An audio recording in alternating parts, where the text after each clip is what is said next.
तो नमस्कार दोस्तों। उम्मीद करता हूँ कि आपकी पढ़ाई काफ़ी अच्छी चल रही होगी।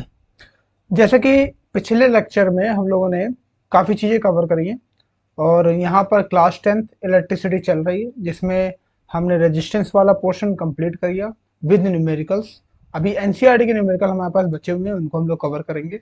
बट एक टॉपिक यहाँ पर रह रहा था जिसको हम लोग यहाँ पर धीरे से कवर कर लेंगे। सिंपल सा टॉपिक है और ये आपको आगे चलकर इंटर में भी मिलेगा। The heating effect of current. ठीक है कि भाई जो करंट का हीटिंग इफेक्ट है वो कैसे काम करता है, इसको हम लोग समझते हैं। ये क्या होता है, कैसे ये प्रोसेस करता है, बहुत इंपॉर्टेंट है इसको समझना। ठीक है, क्योंकि ये आगे जाकर के आपको न्यूमेरिकल्स भी देगा और यहाँ से थ्योरी भी जनरेट होती है। ठीक है, चैनल पे आप पहली बार आए तो एक बार जो रेड वाला बटन है उसको जरूर दबाएं। ठीक है, जिससे आपको आने वाले जो लेक्चर्स हैं यहाँ पे, अभी मैं लाइट कवर करूंगा यहाँ पे, और फिर हम लोग धीरे धीरे उसके न्यूमेरिकल्स और पूरा फिजिक्स का जो भी हाई स्कूल का सिलेबस है वो कवर करेंगे। फिर मैथ्स भी हम लोग यहाँ पर कवर करेंगे, उस हिसाब से हम लोग देखेंगे। चलिए थोड़ा समझते हैं ना ये कैसे काम करता है। ओके।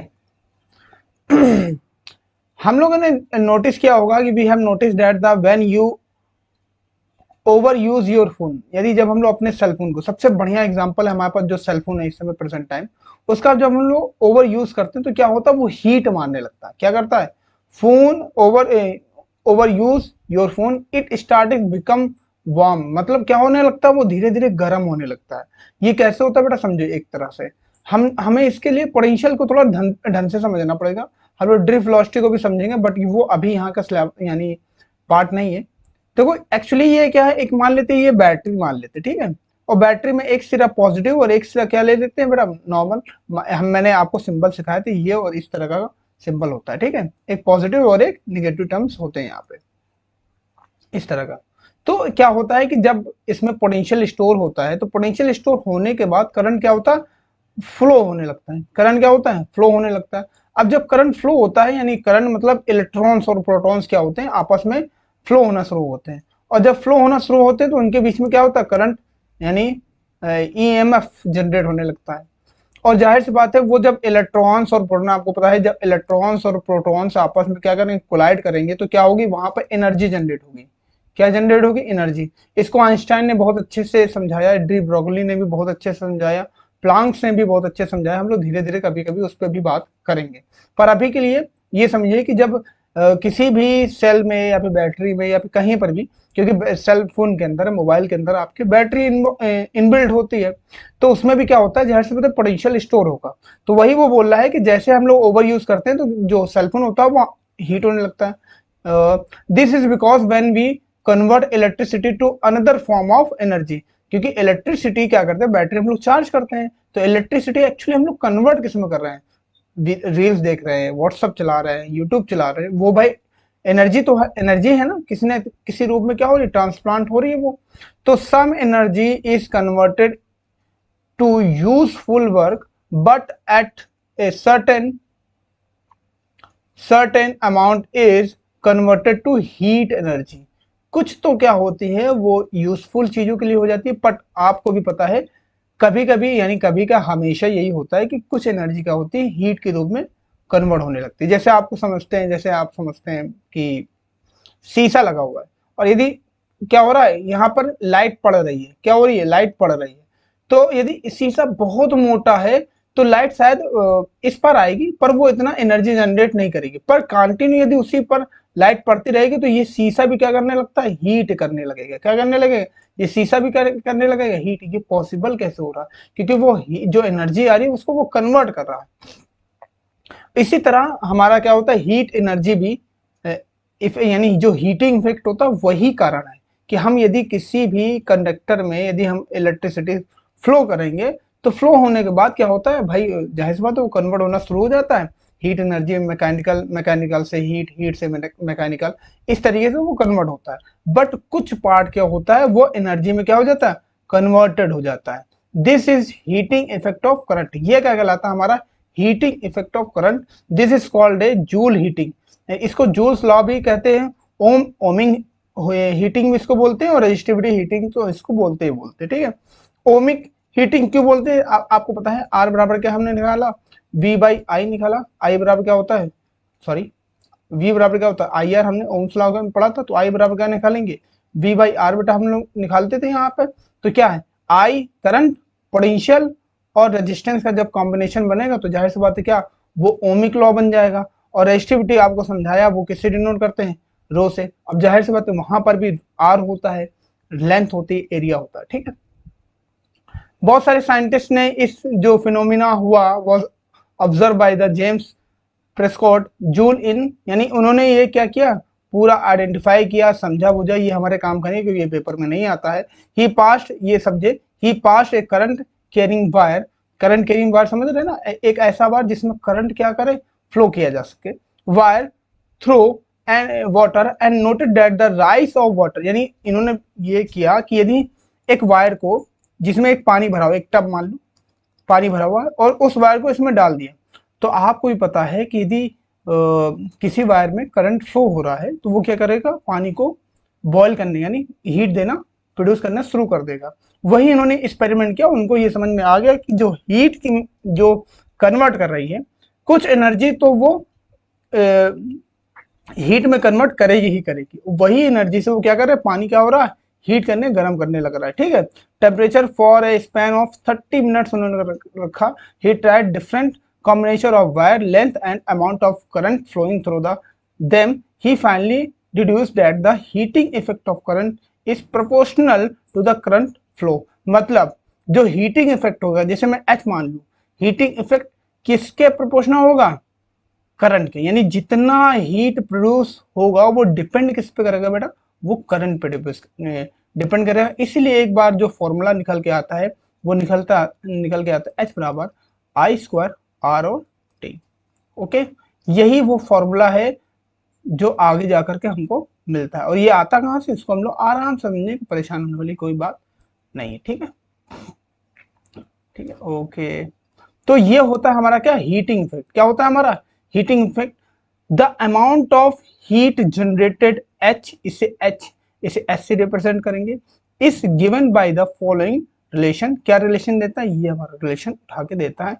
क्या होता है बेटा ये relation, H equal to I square R और टी, ये हमारे पास वो रिलेशन देता है। यहीं पर वो रिलेशन बता रहा था भैया, जो H होगा वो प्रोपोर्शनल होगा किसके, करंट के। यानी यदि हम किसी भी वायर में करंट फ्लो करेंगे यानी करंट बढ़ाएंगे तो हीट अपने आप बढ़ना शुरू हो जाएगी। नहीं एग्जांपल है, आपने एक आई मूवी आई होगी, देखा होगा, है ना, एक जिसमें विलन हाथ से वायर पकड़ लेता है तो उसका हाथ क्या होता है, पूरा जल जाता है। वो कैसे पॉसिबल होता है, वो कैसे पॉसिबल, क्योंकि ये जो वायर इसमें जो करंट फ्लो हो रहा है, जो करंट इसमें फ्लो हो रहा है, वो हीट भी तो जनरेट कर रहा ना भाई, और करंट तो ऑलरेडी उसमें कुछ ना कुछ तो टेम्परेचर होता ही होता है।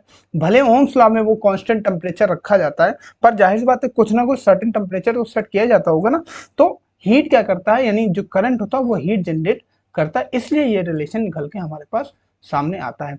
हीट कहाँ से बनता है, देखो हीट का फॉर्मूला होता है H बराबर होता है P इंटू बेटा T, वेयर P क्या होता है, पावर, और T क्या होता है, टाइम। बेटा P बराबर क्या होता है, P आपने पढ़ा W upon T, where T क्या, W क्या होता है, वर्क डन होता है, क्या होता है यहाँ पे, वर्क डन, और T क्या होता है यहाँ पे, T होता है हमारे पास टाइम।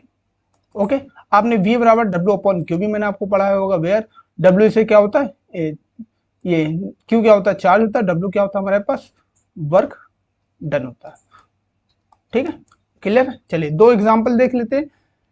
तो हीटिंग इफेक्ट के दो एग्जांपल सबसे अच्छे क्या है, पहला तो इलेक्ट्रिक बल्ब हमारा हो गया, कि यदि हम किसी भी बल्ब में करंट फ्लो करेंगे तो वो क्या होता है, हमें एनर्जी देने लगता। पर आपको पता है जो अभी तो बच्चे नहीं जानते होंगे, एक सूर्य बल्ब आता था, ठीक है, और उसमें एक फिलामेंट लगा होता था, ठीक इस तरह का डायग्राम मेरी थोड़ा सा जानते हैं, तो ये फिलामेंट होता है, ठीक है। इसमें कम भी आप टेम्परेचर देंगे तो ये ज्यादा हीट जनरेट करता था, ठीक है। तो बल्ब जैसे ही जलेगा बेटा, तो आप थोड़ा देखेंगे 5-10 मिनट देखेंगे, सूर्य बल्ब की बात कर रहा हूँ, एलईडी की बात नहीं कर रहा। एलईडी भी गर्म हो जाता है पर उतनी मात्रा में नहीं जितना सूर्य गर्म होता था, ठीक है। तो क्या होता था भाई कि जैसे करंट फ्लो करेंगे तो ये जलने शुरू हो जाता था, और फिर एक समय बाद इसकी जो आउटर लेयर है ना, ये वाला लेयर जो ग्लास होता है, वो क्या होता है, हीट करके गर्म होने लगता था, ठीक है। तो ये सबसे अच्छा एग्जांपल है हीटिंग इफेक्ट का। The filament of a bulb is made by the tungsten it is given light due to the heating effect of the electric current, ठीक है। और दूसरा है electric iron, it is made of alloy, alloy have a high melting point, यानी ये बहुत देर में क्या होते हैं, गलते रहते थे, ठीक है। तो ये था हमारा हीटिंग इफेक्ट। क्या होता है हीटिंग इफेक्ट? आप इसको सिंपल से भी समझ सकते हैं, यदि किसी भी कंडक्टर में, किसी भी कंडक्टर मान लेते, कोई वायर मान लेते बेटा, यदि हम किसी भी वायर में करंट फ्लो करेंगे तो वो जो करंट फ्लो करेगा तो जाहिर सी बात है उसमें करंट फ्लो हो जाएगा, बट कहीं ना कहीं किसी ना किसी पॉइंट पे वो क्या करेगा, एनर्जी जनरेट करेगा, फिर कुछ अमाउंट ऑफ एनर्जी क्या करेगा, वो कन्वर्ट होगी किसमें, हीट में कन्वर्ट हो जाएगी। This is called a electric, जो हीटिंग इफेक्ट होता है, this is called a heating effect of A electric current. Clear है ये बात? उम्मीद करता हूँ समझ में आ गया होगा। इसका थोड़े से रिलेशन और मैं देख लेता हूँ, आपको दिखा देता हूँ, ठीक है। कुछ फॉर्मूले जो आपको जानने चाहिए, जैसे पहला फॉर्मूला यहाँ पर समझते हैं। जैसे आपने समझा पावर, क्या हो पावर, पावर क्या होता है भाई, पावर का फॉर्मूला होता है P बराबर W upon T, where W क्या होता है, W आपने सुना, W होता है वर्क डन, क्या होता है भाई, वर्क डन, ठीक है। और वर्क डन किस कॉम्बिनेशन से निकल के आता है, आपको पता है V बराबर क्या होता है, W अपॉन Q। तो हम यदि W की वैल्यू निकालेंगे, W इक्वल टू कितना आता है, V और Q। हम क्या करेंगे बेटा, चुपचाप यहाँ पे इसकी वैल्यू क्या कर देंगे, पुट देंगे, पुट द वैल्यू ऑफ,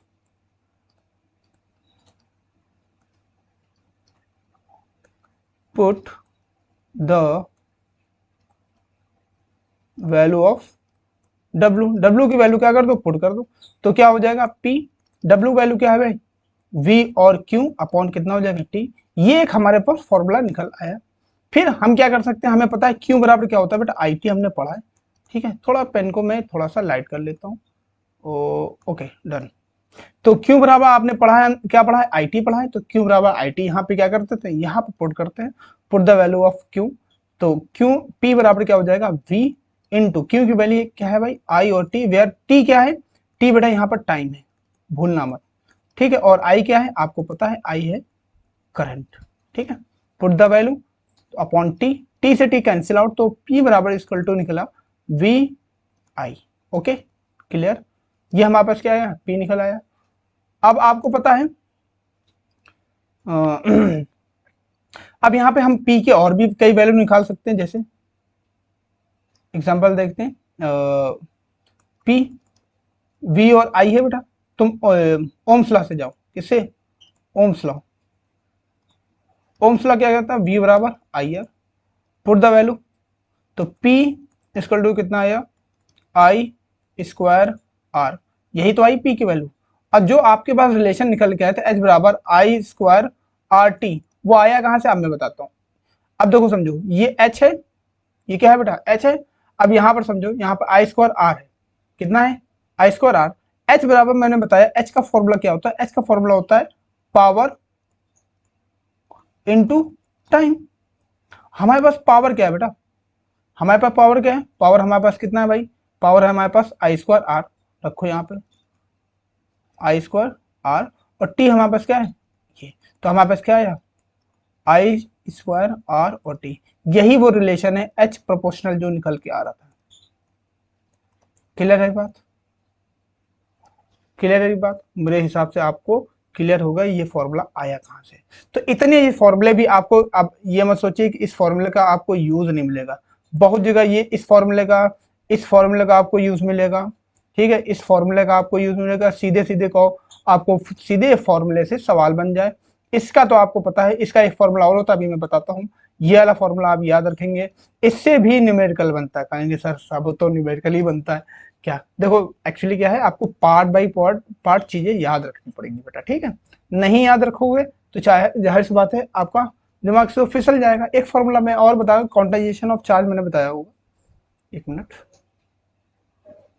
हाँ क्वांटाइजेशन ऑफ चार्ज मैंने बताया होगा, वो बेटा क्या होता है, यहाँ पर क्यों का एक फॉर्मूला और होता है, ठीक है, उसको यहाँ पर लिख लो। क्यों बराबर होता है एन और ई, वेयर एन क्या है,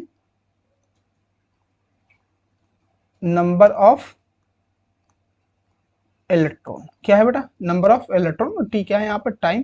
तो एक फॉर्मूला और तुम्हारे पास यहाँ पर मिल जाएगा, ये हमारे पास एक फॉर्मूला और हो जाएगा, ये वाला, ठीक है।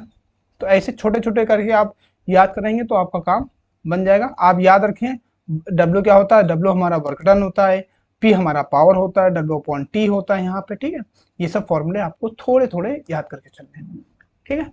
तो ये है हमारा हीटिंग इफेक्ट। इससे बाहर हीटिंग इफेक्ट में क्वेश्चन नहीं बनता है, ना न्यूमेरिकल बनेगा, ना ही थ्योरी बनेगा, आप परेशान नहीं होगे, ठीक है। अब हम लोग आगे चलते, थोड़े न्यूमेरिकल देखते और चीजों को आगे बढ़ाते हैं। चलिए एक हल्का सा न्यूमेरिकल आपको मैंने लिया है, एक मिनट का, गंदे बच्चे, हाँ आराम से, ओके ओके। चलिए ये हमारा पहला क्वेश्चन है, इसको समझते हैं, ऐसे इज्जत के साथ इसको आंसर लिखेंगे, हाँ। और पहले क्वेश्चन समझते हैं। An electric current circuit, two resistors of a 2 ohm और 4 ओम, 2 ओम और 4 ओम का रेजिस्टेंस और एक सर्किट में लगा हुआ है। किस में लगेगा? सीरीज में। चलो थोड़ा सर्किट बनाने का मैं ट्राई करता हूँ। इस तरीके से सर्किट बनेगा, मैंने इस टाइप के न्यूमेरिकल आपको करवाए हैं। और बैटरी कितनी भाई? 6 वोल्ट की है, ठीक है। The heat dissipated by the 4 ohm resistance in 5 second. तो हमें बताना है 4 ओम के रेजिस्टेंस में कितना हीट जनरेट हो रहा है या फिर कितना डिसिपेटेड हो रहा है। बस इतनी सी चीजें हमें समझनी है, और यदि हम थोड़ा सा ध्यान देंगे तो हम बस काम बन जाएगा। देखो सवाल को हमेशा उल्टा सॉल्व करो। कैसे? मुझे ये बताओ, H बराबर, अभी रिलेशन आप क्या पढ़ के आए हो? H बराबर रिलेशन क्या पढ़ के आए हो? H बराबर क्या रिलेशन पढ़ के आए हो? I स्क्वायर R और T पढ़ के आए हो। इन्होंने बोला कितने पे निकालना? 4 ओम पे निकालना। बेटा परेशान ना हो, R बराबर हमारे पास कितना है? 4 ओम है, हाँ है। अब ये बताओ टाइम है हमारे पास? हाँ भैया टाइम भी है। बस हमारे पास क्या है ना, करंट नहीं है। Very very important thing. ये करंट होता तो हमें ये सब सर्किट बनाना नहीं पड़ता। चलो करंट अब निकालते हैं यहाँ से। ये सर्किट बना, इसको ऐसे करते हैं और इसको ऐसे, ठीक है, प्लस माइनस। यहाँ पर बेटा 2 ओम है और यहाँ पर 4 ओम है। मैंने आपको बताया था कि सीरीज का फॉर्मूला जो होता है, सीरीज का फॉर्मूला रेजिस्टेंस में क्या होता है भाई? R equal to R1 plus R2 plus R3, and this is the two circuit in connected in series. Series में कनेक्टेड है, where R equal to 2 plus 4 equal to कितना आएगा? 6। There the total resistance in this circuit is R equal to 6, यानी R equal 6 क्या आ रहा है? Total resistance आ रहा है। हमें निकालना है इस सर्किट का करंट, निकालना है इस सर्किट पे। तो पोटेंशियल बैटरी कितना ऐड ऑन किया है? 6 वोल्ट का बैटरी इन्होंने इनबिल्ड किया है। तो ओम्स लॉ से चले, किससे चले? ओम्स लॉ से। तो ओम्स लॉ क्या बोलता है भाई? V इक्वल टू क्या होता है? IR। ओके, हमारे पास क्या है? R भी है हमारे पास, V भी है, बट I नहीं है। तो I इक्वल टू फॉर्मूला आएगा V by R, put the value of, तो V की वैल्यू हमारे पास कितना है भाई? 6 है, और R की वैल्यू भी हमारे पास 6 है। काटेंगे पीटेंगे हमारे पास कितना है? 1 एम्पियर क्या आएगा? करंट आ जाएगा। हमारे पास करंट ही हमें बेटा चाहिए था, क्योंकि हमारे पास ये फॉर्मूला ऑलरेडी यहाँ पर हमने अभी हीटिंग इफेक्ट में पढ़ा हुआ है। तो यहाँ पर देखो, तो H बराबर क्या हो जाएगा? H इक्वल टू I की वैल्यू है 1, 1 का स्क्वायर। R की वैल्यू हमारे पास कितना है? क्योंकि 4 ओम पे निकालनी है तो 4 रखेंगे, और T हमारे पास 5 सेकंड, कन्वर्ट करेंगे 20 सेकंड। तो H बराबर कितना आ जाएगा? 20 joule. This is the final answer. उम्मीद है आपको ये बात समझ में आ गई होगी, कोई दिक्कत नहीं होगी, ठीक है। चलिए फटाक से दूसरा सवाल यहीं पर हम लोग देख लेते हैं। एक सवाल और मैं आपके लिए लेके आया हूँ यहाँ पर कि हाँ, वैसे तो देखो हीटिंग इफेक्ट के बहुत क्वेश्चन बनते हैं, पर हम लोग थोड़ा थोड़ा देख लेते हैं, जिससे आपको एक आइडिया लग जाएगा कि हीटिंग इफेक्ट में किस टाइप का क्वेश्चन बन सकता है। एक क्वेश्चन ये है हमारे पास, the compute the heat generating while the transforming 96000 coulombs of a charge in 1 hour through the potential difference of 50 volt. तो हमें क्या बोल रहा है भाई? पोटेंशियल डिफरेंस हमारे पास दिया हुआ है, और हमें क्या बताना भाई? यहाँ पे हीटिंग इफेक्ट बताना है, कितना वो ट्रांसफर हो रहा है। तो इसके लिए हमें थोड़ा सा समझना पड़ेगा कैसे हम लोग ये सब चीजें क्या करेंगे, आइडेंटिफाई करेंगे। तो कितना बोल रहा है? 1 आवर में through the potential difference heating generated by the transforming the coulombs in 1 hour. तो 1 घंटे में हमें कितना करेगा? तो 1 घंटे में देखो हमारे पास क्या है? कूलम्ब्स है, और कूलम्ब्स क्या होता है भाई? कूलम्ब्स की यूनिट निकालेंगे, क्यू बराबर क्या होता है? IT, ठीक है। तो I इक्वल टू कितना हो जाएगा? Q by T. हमारे पास कूलम्ब्स यानी क्यू की वैल्यू कितनी दी है? 96000, और टी हमारे पास कितना है? 1 आवर है बेटा। कितना है? 1 आवर। ध्यान रखना, जो भी हमारा चार्ज काउंट किया जाता है वो सेकंड में चार्ज किया जाता है। तो इसको पहले कन्वर्ट करो भाई, 6 इंटू 6, ठीक है, तो कितना हो जाएगा 3600 सेकेंड। क्या हो गया हमारे पास, ये टाइम हो गया। यहाँ पर हम करंट की वैल्यू फाइंड करना है, क्यू बराबर कितना आएगा 9600 अपॉन 3600, कैंसिल आउट करेंगे और कार्य यदि हम आंसर निकालेंगे तो हमारे पास कितना पोटेंशियल यानी जो वोल्ट आएगा वो हमारे पास कितना आएगा, काटो पीटो भाई, आई स्क्वायर टू बेटा कितना आ जाएगा, 2 से काटे 18 और यहाँ पे कितना होगा 46, तो 46 है ना, तो 2 4 16, इधर 9 और इधर कितना हो जाएगा 24, तो 24/9 ये क्या हो जाएगा हमारा एम्पियर को जो हो हमारे पास जीरो भी तो है, कैलकुलेशन में थोड़ी सी मिस्टेक हो गई, जीरो तो हम भूल ही गए। आप भी कहेंगे सर आप मजाक करते हैं, कैलकुलेशन आपसे नहीं हो रही है, हो जाता भाई, ओके। हाँ फिर से, क्यू बराबर कितना, सॉरी आई बराबर, आई स्क्वायर टू कितना 9600 अपॉन 3600, कैंसिल आउट करेंगे, काटो पिटो जरा, ये 18 बार जाएगा और यहाँ पर काटेंगे तो 480 आएगा, फिर से काटेंगे 9 बार जाएगा और यहाँ पर कितना आ जाएगा 2 दूनी 4 0, ठीक है, 3 से एक बार और काटो तो कितना हो जाएगा 80, तो आई इक्वल टू कितना हो जाएगा 80/3 एम्पियर। ये हमारे पास क्या आ गया, हमारे पास करंट आ गया।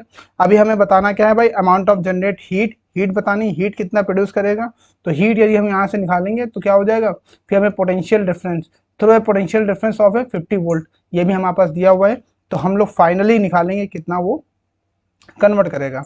तो H बराबर क्या होता है, H इक्वल टू क्या होता है भाई, तो हमारे पास पोटेंशियल है और हमारे पास करंट है और हमारे पास टाइम भी है, ठीक है, तो हम लोग क्या लगाएंगे VIT लगा दो, V की वैल्यू हमारे पास कितना भाई 50 वोल्ट है, I की वैल्यू हमारे पास 80/3 है और T की वैल्यू कितनी है, ठीक है, काट देते हैं जरा, कितनी बार जाएगा बेटा, ये कैंसिल होगा 1200 और मल्टीप्लाई करेंगे तो मल्टीप्लाई कम से कम कर देंगे तो कितना 8×5 = 40 यानी 4 लो 12 चौक 48 48 और 1 2 2 2 लगभग इतने जीरो लग जाएंगे, 2 2 4 एक और लगेगा 8×40, हाँ 2 इधर है 2 इधर है, 1 जीरो होगा, ठीक है, कैलकुलेशन आप कर लेना जो इतना आएगा, ठीक है। पावर यदि हम यहाँ पर यदि पावर भी यदि हम पावर निकालना चाहिए, यदि मान लो स्पेशली हमसे पावर पूछ ले, ठीक है, क्योंकि हमसे बोल रहा है कि heating generated by the transfer coulomb charge 1 hour through the potential difference compute the heating effect, तो पावर यदि हमसे निकालना, पावर हमारा क्या होता है P बराबर VI होता है, हम वो भी निकाल सकते हैं, P की वैल्यू हमारे पास P बराबर VI है, V की वैल्यू हमारे पास कितना भाई, हाँ 50 वोल्ट है और I की वैल्यू हमारे पास 80/3, यहाँ पर ये कंप्यूट करेंगे तो लगभग ये मान कर लो कि अप्रोक्स 8×5 = 40 ये हो गया और 2 जीरो और हो गया और 3 से डिवाइड करेंगे तो लगभग 1333.3 के आसपास कुछ आएगा, ये हमारा क्या हो जाएगा आंसर हो जाएगा। फिर से बोल रहा हूँ, compute the heating generating by the transforming 9600 coulombs of the charge in 1 hour through a potential difference of a 50 volt, यानी 50 वोल्ट का यदि पोटेंशियल डिफरेंस रखा जाए तो कितना हीटिंग जनरेट करेगा, तो उस केस में हमने यहाँ पर देखिए कुछ चीजें हमने निकाल ली है, ठीक है, यहाँ पर हमने हीट निकाल लिया, हीट हमारे पास कितना आ रहा था, तो हमारे पास टोटल हीट कितना आया, ये इतना हीट हमारे पास आया है, ये हीट जनरेट होगा। यदि हमसे पावर पूछता है तो पावर की वैल्यू क्या है, P बराबर VI, ये हमारे पास कितना आया, ये हमारे पास आया लास्ट में, ये फॉर्मूले याद रखें, फॉर्मूले इंपॉर्टेंट थे। यहाँ पर क्यों बराबर क्या लगाना था, हमारे पास IT निकालना था क्योंकि हमारे पास चार्ज था और टाइम भी था। उम्मीद है ये बात आपको समझ में आ गई होगी। नेक्स्ट सवाल, एक और सवाल देख लेते हैं और फिर इस लेक्चर को वाइंड अप करते हैं, ठीक।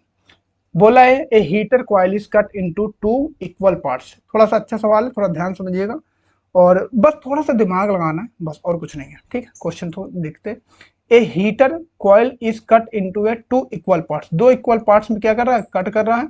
Only 1 part is now use in heater, एक पार्ट क्या करता है हीटर में यूज करते हैं। The heater generate will now be the heat generate will sorry the heat generated will now be, अब कितना हीट क्या करेगा जनरेट करेगा, सिंपल क्वेश्चन है बट क्वेश्चन थोड़ा सा ट्रिकी है। बोल रहा the heater coil is cut into 2 equal parts, अब 2 इक्वल पार्ट्स में क्या करना है, कट करना है, तो तुम्हें ये पता होना चाहिए कि हमें निकालना क्या, पहले तो निकालना है हीट।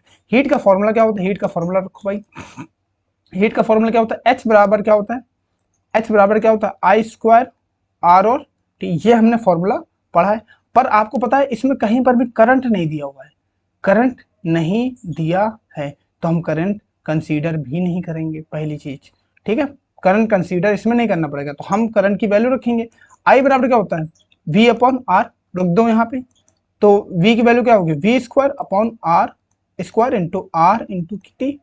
एक बार ये से कैंसिल, तो बेटा h का नया फॉर्मूला क्या जनरेट हो गया, V square upon R into क्या आया टी, ये हमारा v का नया फॉर्मूला आएगा, ठीक। इस फॉर्मूले को पकड़ के चलो, इसी को हम लोग इंप्लीमेंट करेंगे।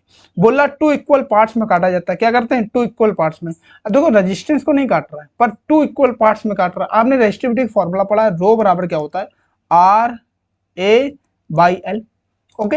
यदि हम सीधा रिलेशन निकालें, हम सब कुछ कांस्टेंट कर दे, तो आर प्रोपोर्शनल का निकलेगा, एल निकलेगा, ये निकलेगा, और आर इनवर्सली प्रोपोर्शनल 1 अपॉन ए निकलेगा। आपने एनसीईआरटी की किताब में ये पढ़ा होगा। यानी हम यदि लेंथ बढ़ाएंगे, यदि लेंथ को डबल करेंगे तो रेजिस्टेंस भी क्या हो जाएगा डबल, यदि मैं लेंथ को आधा करूंगा तो रेजिस्टेंस भी क्या हो जाएगा आधा हो जाएगा, क्लियर है। यदि मैं इसको आधा करूंगा तो ये भी क्या हो जाएगा आधा हो जाएगा, क्लियर ये बात। हाँ, अब क्या बोल रहा है टू इक्वल पार्ट्स में, यदि ये एक वायर है, ये एक वायर है, तो इसको क्या कर रहा है दो इक्वल पार्ट्स में क्या कर रहा है डिवाइड कर रहा है, तो ये l/2 हो जाएगा, तो ये भी l/2 क्या हो 2। हमें इसमें लेंथ का इस्तेमाल करना ही है, हमें इसमें लेंथ का इस्तेमाल नहीं करना है, तो हमें रेजिस्टेंस का इस्तेमाल करना है। तो रेजिस्टेंस क्या बोल रहा है टू यूज ए हीटर, अब आधा पार्ट करके हीट में यूज कर दो। अब लेंथ तो क्या बोलते हैं हीट जनरेट करता नहीं है, हीट कौन जनरेट करेगा पोटेंशियल या तो रेजिस्टेंस, तो उसको पकड़ कर चलते हैं, पोटेंशियल और रेजिस्टेंस तो पकड़ लो जरा। तो यहाँ पर देखो जरा, ये समझो यहाँ पे, तो यदि हम इसी को पकड़ के चले h बराबर v का कोई लेना तो नहीं, छोड़ो। अब क्या हो रहा है, यदि लेंथ आधी करें तो रेजिस्टेंस भी बेटा कहते हैं 1/2 हो जाए, आधा हो जाएगा, इतनी बात क्लियर है। मैंने बोला यदि ये डायरेक्टली प्रोपोर्शनल है, सिंबल क्या है डायरेक्टली प्रोपोर्शनल है, तो यदि ये आधा होगा तो ये भी क्या हो जाएगा आधा, यदि ये डबल होगा तो ये भी क्या हो जाएगा डबल, क्लियर है। अभी लेंथ आधी हो रही तो रेजिस्टेंस भी क्या होगा आधा, तो रेजिस्टेंस को आधा कर दो तो कितना हो जाएगा r/2, क्लियर है बात। ये टू कहाँ चला जाएगा बेटा ऊपर चला जाएगा, ये टू कहाँ चला जाएगा ऊपर चला जाएगा, फर्स्ट सेकंड थर्ड पोजीशन है, तो नया फॉर्म कॉम्बिनेशन है to V square by R into में टी। अब ध्यान देखोगे तो तुम्हें समझ में आएगा ये है क्या, ये एक्चुअली क्या है, ये क्या है, यही तो है टी, एच ही तो है। एच इक्वल टू कितना हो जाएगा 2h हो जाएगा। यदि मैं इसको h1 की वैल्यू दे दूं तो हमारे पास कितना हो जाएगा 2h1। मतलब यदि हम किसी भी वायर को आधा करेंगे तो जो हीट होगी वो डबल हो जाएगी, क्लियर है बात। क्या हो जाएगी हीट जनरेशन जो होगा, यदि हम किसी वायर को आधा करते हैं तो हीट क्या हो जाती है डबल, जस्ट डबल हीट। यदि लेंथ को आधा करो तो रेजिस्टेंस भी, यानी लेंथ क्या होगी यदि आधी तो रेजिस्टेंस भी क्या होगा आधा, तो हीट क्या हो जाएगा जस्ट क्या हो जाएगी डबल हो जाएगी, क्या हो जाएगी जस्ट क्या हो जाएगी डबल हो जाएगी, क्लियर है बात। प्रूफ हो गया, उम्मीद है ये आपको चीजें समझ में आई होंगी। ओके, तो ये था हमारा आज का लेक्चर जो सिंपल छोटा सा, और इसमें हीटिंग इफेक्ट के बारे में हम लोगों ने बहुत सारी चीज़ें क्या करी सीखिए समझिए बूझिए, और उम्मीद करता हूँ ये लेक्चर आपको समझ में आया हो, थोड़ा बहुत भी यदि आया है तो चैनल को लाइक करें, ठीक, और अपने दोस्तों के साथ शेयर कर सकते हैं, कंटेंट है उस लेवल का कि आप शेयर कर सकते हैं। और बाकी हम लोग और बहुत सारी चीजें यहाँ पे कवर करने वाला है। ये चैप्टर मेरी तरफ से अब क्या होता है यहाँ पर बंद होता है, एनसीईआरटी न्यूमेरिकल एक दिन पकड़ के हम लोग निपटा देंगे और कहानी हो जाएगी खत्म, फिर हम लोग शुरू करेंगे हीट में। ओके, इस वीडियो में इतना, थैंक यू सो मच।